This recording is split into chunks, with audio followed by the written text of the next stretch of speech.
여러분, 하나님의 살아계심을 믿으십니까? 하나님이 우리에게 복 주시는 분이심을 믿으십니까? 우리의 삶의 구체적인 문제와 어려운 현실에 도우시고 인도하시는 분이심을, 실수가 없으신 분이심을 정말 믿으십니까? 점점 아멘이 누군가는 커지고 누군가는 작아지는데, 그럼에도 불구하고 하나님은 이 모든 일을 이루시기에 충분한 능력이 있으신 분이신 줄 믿습니다. 오늘 이 밤에 그 하나님이 이 믿음 가운데 역사하심을 보고 듣고 깨닫게 되는 충만의 시간 되시기를 주님의 이름으로 축복드립니다. 교회의 힘은 여기서 나옵니다. 성도의 힘도 여기서 나옵니다. 내가 믿는 하나님을 경험하고 삶으로 고백할 수 있는 것, 우리는 이 고백을 온전히 더 새롭게 충만히 하기 위해 이 금요일에 나온 것입니다. 그냥 기도하지 마시고 믿음으로 간절히 기도하면서 정말로 하나님 살아계시고 우리 기도에 응답하시는 구체적인 믿음의 간증이 오늘 이 밤에 여러분 한 사람 한 사람에게 일어날 수 있기를 간절히 소망합니다. 이 밤이 여러분의 심령의 변화의 기회가 되고 충만의 열쇠가 되는 복된 기후하게 되시기를 간절히 주님의 이름으로 축복합니다. 오늘 본문에 모세가 하나님 앞에 기도합니다. 무엇 때문에 기도합니까? 이스라엘이 금송아지 사건으로 인하여서 하나님 앞에 큰 죄를 범하여서 공의로우신 하나님이 이스라엘을 멸하려고 할 때에 우상을 섬기고 하나님이 가장 싫어하는 죄를 범하고 있는 이스라엘을 하나님이 지금 멸하시겠다고 할 때에 모세가 하나님 앞에 엎드려 기도하고 있는 내용이 나옵니다. 여러분, 우상이 뭔지 알고 계시죠? 우상이 뭡니까? 하나님보다 더 믿고 의지하는 것, 더 사랑하는 것을 우리는 우상이라고 정의할 수 있습니다. 하나님이 가장 싫어하시는 겁니다. 여러분, 그런데 우리 안에도 우상이 있죠. 목사님 아니에요 라고 하면서도 우리는 이상하게 돈 얘기만 나오면 눈살이 찌푸러집니다. 교회에서 헌금 얘기만 나오면 지갑이 닫히는 게 아니라 마음이 닫히죠. 표정에서 은혜가 사라지는 게 느껴집니다. 그거 봐요. 지금 아무도 아멘을 안 하시잖아요. 그러니까 그만큼 아닌다라고 하면서도 막상 우리의 삶의 현실에 부닥치면 하나님보다 더 의지하고 있는 것이 막상 눈에 탁 드러날 때가 있다는 것이죠. 여러분, 관계가 뒤틀리고 상처받는 근본적인 이유가 뭔지 아세요? 아직도 내 삶의 주인이 하나님이 아니라 나이기 때문입니다. 여러분, 사람은 다 달라요. 그렇죠? 사람은 다 다릅니다. 내 기준에 안 맞는 사람이 정말 많습니다. 그럴 때 예수 믿는 사람은 어떻게 해야 됩니까? 비판하고 정죄하는 것이 아니라 들어주고 인정하고 받아주는 거예요. 여봐요, 역시 아무도 아멘 안 하시잖아요. 그렇죠? 사실 이게 제일 하기 힘든 일입니다. 얼마나 솔직히 자존심이 상하는 일입니까? 나만 참는 것 같고 나만 손해보는 것 같고 저 사람은 저렇게 그대로이고 하나님, 저만 예수 믿는 겁니까? 저 사람은 예수 안 믿어서 지금 저러고 있는 겁니까? 라는 마음이 솔직히 들 때가 있죠. 안 그런 척 하지 마시고요. 여러분, 그럴 때 있으시죠? 그런데 그럼에도 불구하고 우리가 용납하고 사랑할 수 있게 만드는 힘은 내 안의 중심이 내가 아니라 예수 그리스도께서 계실 때에 이와 같은 인내와 사랑과 용납을 행할 수 있게 되는 것입니다. 우리 예수 믿는 사람의 인생의 모토가 뭐예요? 나는 죽어요, 살아요? 나는 죽고 누가 살아야 돼요? 예수님이 사셔야 됩니다. 그럴 때에 우리가 할 수 없는 불가능한 일을 그리스도 예수 안에서 온전히 행하고 열매 맺을 수 있게 되는 것이죠. 여러분, 제가 분명히 말씀드립니다. 저도요, 힘들더라고요. 이렇게 살아가는 것이. 마음으로는 아멘인데 생각으로는 정말 그래야 된다라고 하는데 현실은 막상 맞닥뜨리면 불편하고 쉽지 않다 싶습니다. 내가 져야 하고 내가 양보해야 하고 내가 먼저 사과해야 하니까요, 솔직히 그게 뭐가 딱히 좋아 보이지는 않습니다. 그런데 성경에서는요, 그렇게 살아가는 것이 복이라고 가르칩니다. 아멘 아무도 안 하시죠? 아멘 하고 싶은데 아멘. 그래서 주님이 이렇게 말씀하십니다. 마태복음 8장 34절에 누구든지 나를 따라오려거든 자기를 부인하고 자기 십자가를 지고 나를 따를 것이니라. 아멘. 여러분, 십자가를 지는 일이 어렵죠. 그래서 예수님은 예수님을 따라 살아가는 것이 어렵다라고 지금 말씀해 주시는 겁니다. 그런데 이 어려운 삶이 가치가 있다라고 말씀하시는데 35절 말씀 같이 읽어보겠습니다. 시작.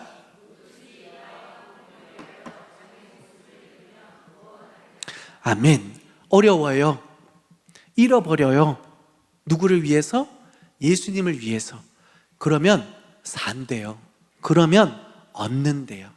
내 자존심을 버리고 내 생각을 내려놓으면 하나님의 것으로 채워주신대요. 하나님의 은혜로 채워주신대요. 이게 예수 믿는 자가 앞으로 발견해야 될 가치이고 사명이고 능력인 줄 믿습니다. 정말 아멘 하셔야 돼요. 여러분, 우리의 생각, 우리 자존심대로 살아가면 예수님이 드러날 기회가 없습니다. 그런데 우리가 우리 생각 내려놓고 우리 자존심 내려놓고 한번 손 내밀어 봤을 때, 여러분, 그 손 내밈을 통해서 관계가 회복된다면 하나님의 나라가 임하는 것입니다. 아멘입니까? 그런데 손 내밀었는데 이러는 사람도 있습니다. 사람은 다양하니까요. 그런데 그 속에서 그 사람은 하나님의 나라를 경험하지 못하지만 먼저 손 내미는 나에게는 주님의 복음이, 그 사랑이 다시 한 번 더 덮쳐오게 되어 있습니다. 여러분 보세요. 아니, 내가 손 내밀었는데 감히 내 손을 뿌리쳐? 이러면 하나님의 나라는 임하지 않습니다. 그런데 그 속에서 하나님이 나라도 그랬겠다라는 생각이 문득 들잖아요. 그러면 이런 나를 사랑하시고 이런 그를 사랑하시는 하나님의 사랑이 얼마나 놀라운가를 발견하게 된다면 우리는 그 분노 속에서도 예수 그리스도의 인내와 죽기까지 사랑하시는 그 복음의 능력이 다시 한번 나에게 덮쳐오게 되는 것이니, 손 내민다라는 것이 내 자존심으로 인한 것이 아니라 주님의 은혜로 인한 것이면 우리는 다시 한번 더 그 복음 앞에 사로잡히는 역사가 임하게 되는 것이죠. 그래서 하늘의 미랄이 땅에 떨어져 죽으면 어떻게 돼요? 끝납니까? 아니요. 그 죽음으로 인하여 많은 열매가 맺어지는 역사가 있는데, 이와 같이 자기를 부인하고 예수를 따르는 삶에 생명의 열매가 더 풍성히 맺게 되리라. 이것이 우리가 따르고 지켜야 할 예수 그리스도의 명령인 줄 믿습니다. 그렇지 않는 삶이 38절에 경고하고 있는데요, 같이 읽어보겠습니다. 시작. 누구든지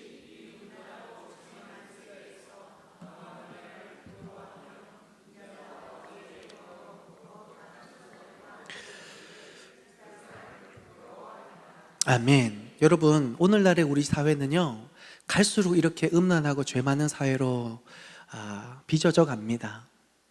그러니까 쉽게 말해서 하나님의 말씀대로 살아가는 삶이 얼마나 어리석게 보이고, 그리고 참 보잘것없이 보이는 그런 삶으로 세상은 점점 우리를 미혹하고 있습니다.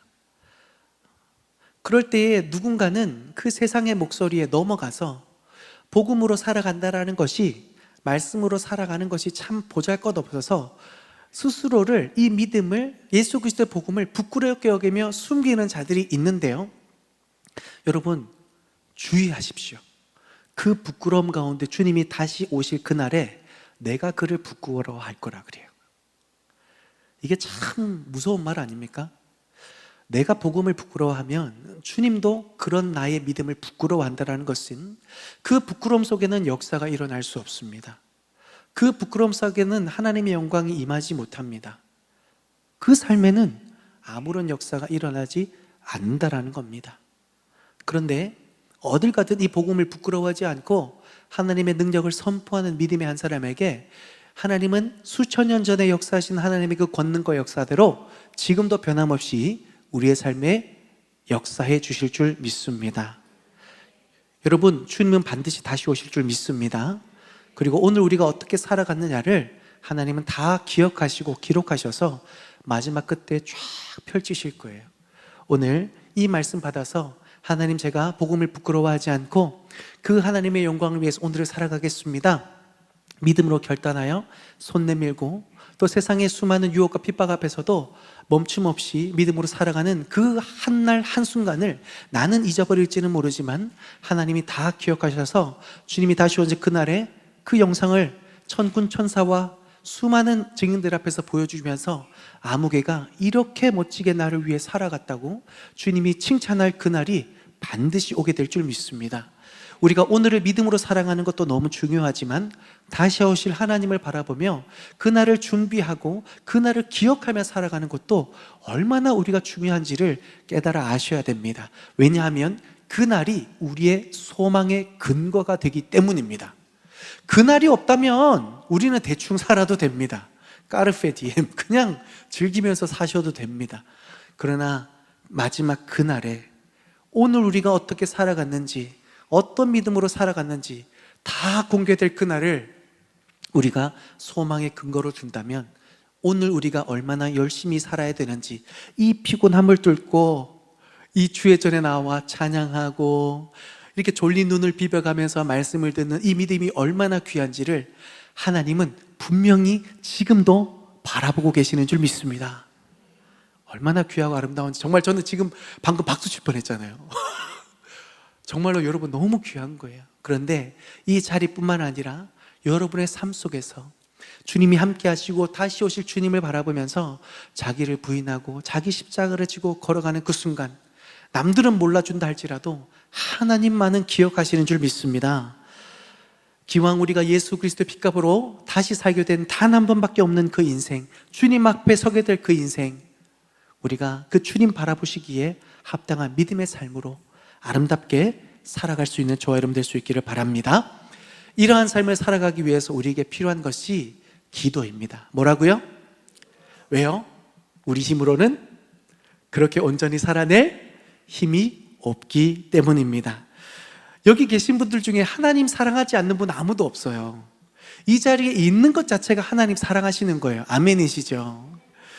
기도해야 된다는 거 너무 잘 알고 계세요. 제가 마지막에 오늘 집을 나서기 전 기도했나요? 오늘 사실 저 찬양 인도할 때 계속 울컥울컥 하는 것 너무너무 참았어요. 왜냐하면 성령께서 잠잠히 말씀해 주시는 귀한 은혜가 저한테 막 쏟아졌거든요. 근데 제가 눈 감고 찬양했는데 느껴지는 게 뭐냐면 여기 계신 많은 분들이 그 찬양의 그 고백에 함께 마음이 모이고 또 아멘이 되고 또 충만함으로 나아가고 있다는 것을 함께 경험을 했습니다. 아멘이시죠? 그런데 기도해야 된다는 건 너무 잘 알고 있는데 여러분, 지난 한 주간 기도 열심히 하셨습니까? 네. 여러분 오해하지 마세요. 제가 여러분 지금 뭐 이렇게 정죄하거나 여러분 어떻게 하려는 것이 아니라 처음에는 막 아멘 하시다가 지금 굉장히 아멘 소리가 안 들려요. 여러분, 이게 우리의 연약함이라는 거예요. 그러니까 알아요. 인정한다니까요. 믿는다니까요. 그런데 말씀대로 살아가기가 쉽지 않고 기도해야 된다, 기도가 너무 중요하다 알고 있지만 잘 안 돼요. 그럴 때 여러분 어떻게 해야 될까요? 그럴 때 어떻게 해야 될까요? 그럴 때 어떻게 해야 될까요? 우리의 이 연약함을 함께 짊어질 누군가가 같이 기도해 주는 거예요. 같이. 그럴 때 그 기도에 역사하는 힘이 많아서 내가 할 수 없는 것을 누군가가 대신 기도해 주면서 그 기도의 은혜가 나에게 임하게 되는 거예요. 여러분, 담임 목사의 가장 중요한 사명이 뭔지 알아요? 성도들을 위해서 기도하는 거예요. 여러분, 제가 여러분을 위해서 열심히 기도하고 있습니다. 저는요, 당장 어떤 문제가 해결되지 않아도 하나님 앞에 기도할 때마다 하나님이 들으신다, 하나님이 기억하고 계신다, 하나님이 하나님의 때를 준비하고 계신다라는 사실이 새벽마다 부르실 때마다 그게 확신이 들어서, 그래서 여러분의 얼굴을 뵐 수 있는 것 같아요. 여기 계신 분들 중에 사업의 문제, 또 건강의 문제, 가족의 문제, 제가 다 알잖아요. 볼 때마다 얼마나 안타까운지 몰라요. 그러나 제가 그래도 눈을 마주할 수 있는 것은, 여러분 정말로 한 사람 한 사람을 위해서 제가 기도하고 있습니다. 기도 안 하면 교회가 무너진다는 거 알기 때문에 기도합니다. 그런데 여러분, 이게 담임 목사만의 사명일까요? 왜 이때 아니요라는 말을 담임 목사만의 사명이 아니라 여러분 모두의 사명과 비전이 되어야 할 줄 믿습니다. 야고보서 5장 16절에 이렇게 말합니다. 그러므로 너희 죄를 서로 고백하며 병이 낫기를 위하여 서로 기도하라. 의인의 간구는 역사하는 힘이 큼이니라. 아멘. 우리 잘 아는 말씀이죠. 여러분, 너희 죄를 서로 고백하며, 이게 죄를 고백하라는 1차적인 의미이기도 하지만, 이게 2차적인 의미로는 뭐냐면, 우리가 기도해야 되는데 기도하지 못하고 하나님 앞에 순종해야 되는데 순종하지 못하는 연약함을 서로 인정하고 고백하라는 거예요. 그러면 이겁니다. 아우, 권사님, 저 말씀 가운데 예배 가운데 지켜야 되는데 그걸 못하고 있어요. 기도 좀 해주세요. 이게 서로 죄를 고백하는 거예요. 말씀 앞에 순종하고 직분 잘 감당해야 되는데, 아우, 권사님, 장로님 어떻게 해요? 라고 했을 때 제가 기도할게요. 이게 서로 병 낫기를 위해 기도하는 것. 여러분, 단순히 건강에, 질병에 낫는 것도 분명히 하나님의 응답이고 역사지만, 우리의 이 연약함이 기도 가운데 응답이 되어지고 회복이 되어지는 것, 이것이 오늘 이 야고보서에서 말씀하신 가르침이에요. 여러분, 하나님의 뜻대로 살아갈 때 연약하고 부족해서 어떡하지? 그럴 때 기도의 제목을 나누세요. 누구랑? 옆에 계신 성도님이랑, 무엇보다도 담임 목사와 함께 기도의 제목을 나눠서 함께 부르짖어 기도할 때에 정말로 우리를 치료해 주시는 하나님을 만나게 되면서 성도는 힘이 있어지는 겁니다. 교회가 일어나게 되는 줄 믿습니다. 그래서 의인의 간구는 역사하는 힘이 크다라고 합니다. 서로가 서로를 위해서 믿음으로 기도해 주는데 하나님이 가만히 계시겠습니까? 세상에는요, 서로 정죄하고 탓하는 일만 많지만 이 교회 안에서 오히려 그 연약함을 탓하는 것이 아니라 기도의 제목으로 세워서 함께 기도해 주는데, 이것이 예수님의 가르침이고 이것이 하나님이 기뻐하시는 일인데, 이 기뻐하는 일을 하는데 하나님이 응답해 주실 줄 믿습니다.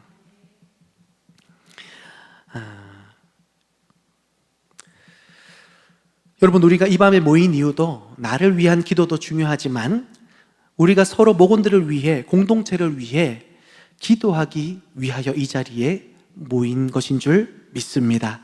하나님의 역사를 보기 위해, 하나님의 권능을 보기 위해 우리의 기도가 얼마나 큰 힘이 있는지를 다시 한 번 더 깨닫기 위해 우리가 이 자리에 모였으니, 오늘 믿음으로 기도할 때에 정말로 우리의 마음을 새롭게 해주시고 우리 공동체를 온전하게 해주시고 우리 가정을 살리게 해주시는 하나님의 역사를 경험하시기를 바랍니다. 오늘 그냥 기도하지 마시고 정말로 믿음으로 기도하면서 하나님이 곧 역사하실 것을 바라보며 기도하시면서 그 하나님의 위대하심을 발견하는 이 밤이 될 수 있기를 바랍니다. 이처럼 기도는요, 기도가 넘쳐날수록 내가 살아날 뿐만 아니라 내 옆에 있는 사람도 살아나고 내 가정도 살아나고 우리 교회가 살아나는 역사가 일어나게 되니, 우리는 이 중보기도가 얼마나 중요한지를 본문 속에서 깨닫게 될 수 있죠. 오늘 본문 속에 우리가 기억해야 될 첫째는, 여러분, 중보기도는 정죄에 동참하지 않고 하나님의 성품에 참여하는 일이라는 것을 기억하시길 바랍니다. 중보기도는 어디에 동참하지 않는다고요? 정죄하는 일에 동참하지 않고 하나님의 성품에 참여하는 일이라는 것을 기억하시길 바랍니다. 오늘 본문에 모세의 행동을 다시 보십시오. 이스라엘 백성이 금송아지를 만들어 음란하게 우상을 숭배했습니다. 이들의 죄는 너무나 명백했습니다. 다름의 문제가 아니라 이거 분명히 죄 지은 겁니다. 하나님의 진노도 당연한 거죠. 그래서 하나님이 이들을 멸하겠다고 말씀하시는 겁니다. 그럴 때 보통 사람들이라면, 일반적인 상황이라면 어떻게 반응하는 게 맞습니까? 아유, 맞아요 하나님, 해도 너무네요. 아, 저도 화가 납니다. 어떻게 저럴 수가 있습니까? 40일 동안 금식하면서 하나님의 언약의 말씀을 받고, 아니 하나님은 400년 동안 이 백성을 하나님의 백성 삼으시려고 그렇게 준비하셨는데, 야, 그 시간을 못 참아가지고 이스라엘을 구원해낸 인도자가 이 금송아지다고 말하고 있는 이 사람들 얼마나 정신머리 없습니까? 멸하시는 게 맞습니다 라고 일반적으로 화를 내는 것이 당연하게 보일지도 모릅니다. 누군가가 죄를 지으면 자업자득이라고 생각하고, 누군가가 무너지면 그럴 줄 알았다고 생각하고, 누군가가 나를 실망시키면 그래서 사람을 믿으면 안 된다라고 그렇게 말하는 것이 일반적이고 세상의 반응이고 우리 안에 정죄의 본능이기도 합니다. 그리고 이 안타까운 일이 세상에서뿐만 아니라 사실은 교회 안에서도 흔히 일어나는 일이기도 하죠. 그런데 오늘 본문의 모세는 달랐다라는 겁니다. 그는 정죄의 말에 동참하지 않았습니다. 그는 하나님의 분노를 부추기거나 이 기회에 그래 맨날 욕하고 달려들고 원망하는 이 사람들 그냥 싹 다 그냥 끊어버릴 일에 동참한 것이 아니라, 오히려 모세는 죄가 없었지만, 그쵸? 40일 동안 금식하며 하나님 바라보며 있었잖아요.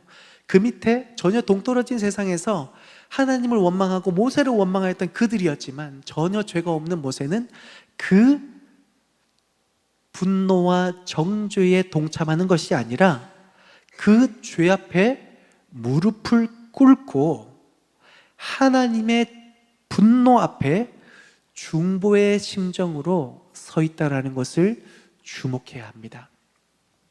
18절을 보면 내가 여호와께서 너희를 멸하겠다고 하신 그 죄로 말미암아 40주야를 여호와 앞에 엎드리고, 아멘. 죄를 지었습니다. 세상 사람들 다 손가락질 할 만합니다. 그런데 모세는 손가락질이 아니라 그 하나님 앞에 엎드려 기도했다라고 합니다. 왜요? 모세는 이 문제를 정죄의 대상으로 해석한 것이 아니라 하나님께서 이스라엘을 구원하시고자 여기까지 인도하셨으니, 이것은 멸하고 끝내야 될 문제가 아니라 하나님 앞에 끌어안고 기도해야 될 문제라는 것으로 믿었기 때문입니다. 이것이 하나님의 성품입니다. 여러분, 하나님은요 사랑의 주님이십니다. 아멘이시죠? 우리를 용납하시고 받아주시고 끊임없이 기회를 주시는 분이십니다. 그런데요, 반면에 하나님은 공의로운 분이세요. 죄 앞에는 물러섬이 없습니다. 지금 모세 앞에서 하나님이 공의를 행하셔서 이 백성들을 멸하겠다고 하셨을 때에 모세는 그 하나님의 반대의 사랑의 하나님을 끄집어냈던 것이죠. 하나님, 이 백성 사랑하시잖아요. 400년 동안 기다리셨고 40년 동안 이끄셨다면 다시 이들에게 기회를 주십시오 라고 하나님의 마음으로, 그 사랑의 마음으로 끌어안고 엎드렸다라는 것이죠. 우리는 종종 이렇게 말합니다. 나는 잘못한 게 없어. 저 사람이 문제지. 그렇게 손가락질하고 비판하는 그 마음속에 어쩌면 나의 정당함이, 나의 옳음은 있을 수는 있으나 그 안에 그 사람을 바라보는 하나님의 사랑, 그 성품이 내 안에 있느냐, 우리는 모세의 모습을 통해 우리 스스로를 점검해 볼 필요가 있지 않겠습니까? 죄는 분명히 분별되어야 하지만, 책임은 존재하지만 그것을 바라보는 우리의 태도는 조금 달라야 하겠습니다. 하나님은 우리에게 판단자가 아니라 중보자가 되라고 말씀하셨기 때문입니다. 예수님도 그러셨죠. 그분은 죄가 없으셨지만 죄인들과 함께 하셨고 죄인을 정죄하지 않으시고 그 죄를 대신 지시고 십자가를 지셨습니다. 그리고 그 앞에서도 조롱하는 이 사람들을 향하여서 뭐라고 말씀하십니까? 아버지요, 저들의 죄를 사하여 주옵소서. 이 기도는 그들이 죄가 없다라는 말이 아니라 그 죄를 내가 짊어지고서라도 그들을 살리고 싶다라는 하나님의 본심의 표현이었던 것입니다. 그래서 중보 기도란 뭐냐면요, 흔히 믿음 없는 사람들이 취하는 방식, 이게 문제야 저게 문제야가 아니라 하나님 편에 서서 하나님의 긍휼과 용서와 사랑의 편에 서는 것, 그것이 중보의 기도입니다. 정죄하지 않고 대신 기도하는 것, 말로 돌을 던지기 전에 무릎으로 막아서는 것, 그것이 바로 하나님의 성품에 참여하는 중보 기도라는 것을 꼭 기억하시길 바랍니다. 사랑하는 성도 여러분, 혹시 지금 마음속에 저 사람은 안 바뀔 거야, 그 사람은 이게 문제야 라고 생각하는 사람이 있으십니까? 누군가 떠오르시기도 하죠. 그 지체는 지금 정죄받는 것보다 중보가 필요한 사람입니다. 그 형제는 지금 말로 가르침을 받기보다 눈물의 기도로 살아날 수 있는 한 사람인 줄 믿습니다. 그 자매는 지금 비판보다 긍휼이 더 절실한 사람입니다. 그 자리를 위해 하나님은 우리 한 사람 한 사람을 세우셨다라는 것을 꼭 기억하시기를 바랍니다. 그 사람과 하나님의 자리, 그 중간에서 하나님 불쌍히 여겨주십시오 라고 기도할 때에 그가 하나님 안에서 변화되고 새로워지는 그 놀라운 은혜에 나아갈 수 있게 된다는 것을 우리가 기억하면서 하나님이 정말로 우리에게 원하시는 것이 무엇인지 중보 기도를 통해 깨달아 알아가는 저와 여러분 될 수 있기를 소망합니다. 하나님은 이 중보를 너무 기뻐하십니다. 그리고 그렇게 중보하는 자들에게 주시는 은혜가 마태복음 5장 7절에 긍휼히 여기는 자는 복이 있나니 그들이 긍휼히 여김을 받을 것이며. 아멘. 내가 비판하고 정죄하는 그 헤아림으로 하나님이 우리를 헤아린다면 어떻게 될까요? 여러분, 우린 내일 못 깨어납니다. 그런데 긍휼히 여기는 자를 하나님이 긍휼히 여겨주신대요. 1만 달란트 빚진 우리 아닙니까? 그렇다면 화가 나더라도, 때로는 너무 자존심이 상하더라도, 여러분, 우리가 하나님을 사랑하기 때문에, 그 사람이 사랑스러워서가 아니라 하나님을 사랑하기 때문에 손 내미는 그 손 가운데, 그 사람은 내 손을 안 잡을지는 모르겠지만 살아계신 하나님이 내 손을 잡아주시는 그 은혜가 중보 기도에 있다라는 거예요. 여러분, 내가 한 사람을 위해서 기도하잖아요. 그게 응답이 안 될 수도 있습니다. 그런데 그 기도가 돌고 돌아서 어디로 와요? 나한테 와요. 중보 기도는 결코 헛된 것이 아니라 나를 살리고 그를 살리는 축복의 기림을 기억하시기를 바랍니다. 두 번째로 중보 기도는 무너진 틈을 메우는 영적 납땜입니다. 본문의 모세를 다시 보십시오. 이스라엘은 우상을 만들어 하나님 앞에 가장 큰 죄를 범했습니다. 그래서 하나님이 멸하시겠다고 할 때에 모세는요, 제 목숨을 거두시고 이스라엘을 살려주십시오. 여러분, 납땜을 온전히 하려면 이렇게 철과 철이 있을 때 그냥 철을 그냥 덮는 게 아니잖아요. 구멍 났다고 해서 그냥 탁 덮어두고 끝, 구멍 안 보이니까 끝, 이게 아니잖아요. 뭐예요? 온전히 녹아들어야 돼요. 불로 칙 튀겨서 온전히 철이 구멍 난 때에 온전히 녹아들어야 그 구멍이 비로소 메워지고 정상적인 기능이 발휘될 수 있는 거죠. 여러분, 중보는 이런 겁니다. 아유, 저 사람 그냥 왜 저럴까 하고 끝나는 것이 아니라 저 사람을 위해서 간절히 기도하면서 그 사람의 상황과 환경을 마음으로 느끼고, 때로는 그 모든 과정들이 답답합니다. 여러분, 누군가를 위해 기도할 때에 여러분 답답함이 느껴지고 그 사람의 분노가 느끼지도 하고 그 사람의 낙심이 느껴지기도 합니다. 여러분, 그게 정상인 겁니다. 왜요? 그 사람의 상황에 먼저 우리가 공감하고 그 공감된 마음으로 하나님 불쌍히 여겨주십시오 기도할 때에 온전히 그 기도가 하나님의 마음에 스며들어서 하나님 역사하는 통로가 되어야 하는 것이죠.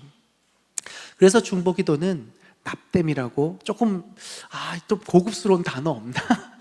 라고 생각했는데 고급스러운 예화가 있었습니다. 여러분, 일본에 킨츠키라는 공법이 있어요. 깨진 도자기를 금으로 이렇게 붙이는 거예요.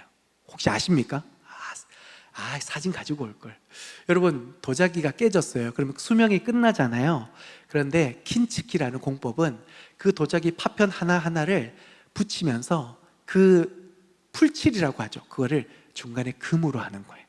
그래서 금으로 하나 이어 붙이니까 완성된 그 도자기가 금으로 반짝반짝 빛나면서 원래 형태를 딱 다시 복원하는데 이전의 모습보다 더 아름답고 더 가치 있는 모습이 되어지는 겁니다. 여러분, 중보 기도가 이런 효과가 있는 거예요. 여러분, 사실은요, 공동체가 어디서 무너지는 줄 아세요? 작은 틈에서 공동체가 무너져요. 사탄이 언제 역사하는 줄 알아요? 별것 아닌 일에 점점 그 틈을 벌려놓고 나중에는 빵 터뜨리는 게 영적 전쟁, 사단의 전략입니다. 많은 사람들은 팀이 별거라고 생각하면서 별것 아니고 별것 아닌 양 치부하고 또 별것 아닌 양 이야기하고 별것 아닌 양 떠드는데 사실 그 틈에서 사단이 역사하고 있는 거예요. 공동체가 왜 힘을 잃는 줄 아세요?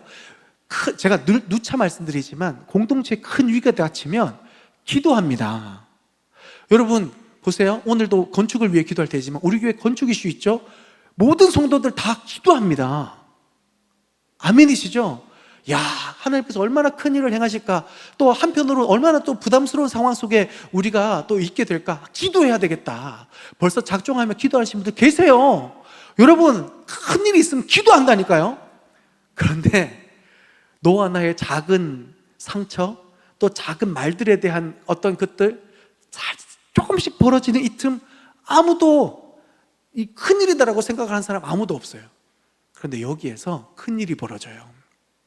그런데 이런 틈 사이를 메워주는 역할을 해주는 게 뭐냐면 중보 기도입니다. 여러분, 저는 정말 요즘에가 아니라 저는 습관적으로 어떤 기도를 많이 하냐면, 그러니까 제 마음에, 저도 사람인지라 상처를 받고 때로는 제 생각과 다른 분들이 계시잖아요.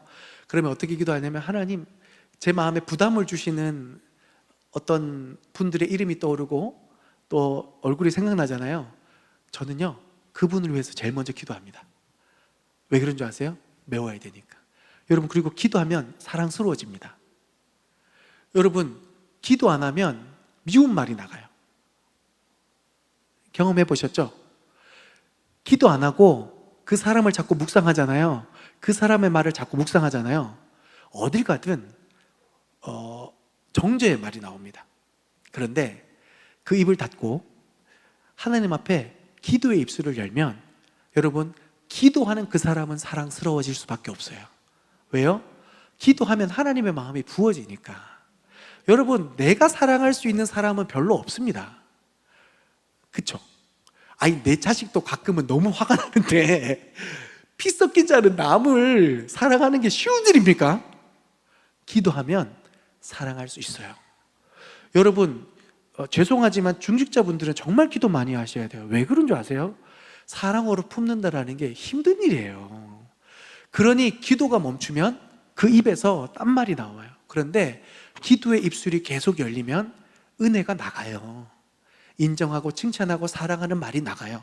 그런데 별것 아니라고 생각하고 툭툭 내뱉는 그 말이요, 결국 한 사람 무너뜨립니다. 그런데 중보기도는 그 사람과 그 사람의 틈을 메워주는 금으로 된 납땜을 하는 하나님의 놀라운 역사가 일어나는 거예요. 요한계시록을 보면 우리의 기도가 금항료에 이렇게 딱 담겨져서 주의 천사가 하나님께 이렇게 가지고 올라간대요. 우리 기도가 하나님 앞에 이런 역사하는 힘이 있습니다. 이런 가치가 있는 일입니다. 그런데 나를 위한 그 기도가 금향료에 담긴다면 누군가의 틈을 메우기 위해 하나님 앞에 눈물로 기도하는 그 기도는 금보다 더 귀한 게 뭐 있지? 다이아몬드에, 성경에 나와 있지 않으니까. 여러분, 정말로 하나님께서 더 귀하게 가장 먼저 가장 빠른 강력한 천사가 그 향료를 들고 하나님 앞에 가지 않겠습니까? 아멘이시죠? 여러분, 우리가 예수 그리스도의 은혜를 받고 예수 그리스도의 사랑을 받은 자들입니다. 아멘이시죠? 그 사랑 때문에 우리가 신앙생활을 하는 거예요. 그 사랑에 우리가 소망의 근거를 두고 살아간다고요. 그렇다면 우리가 이 땅의 삶을 살아가면서 어떤 삶을, 어떤 마음으로 누군가를 대해야 되겠습니까? 작은 예수가 되어서, 정말로 내 자존심과 내 생각이 아니라 주님의 생각과 주님의 마음으로 그 한 사람을 바라볼 때에 하나님의 나라가 임하는 겁니다.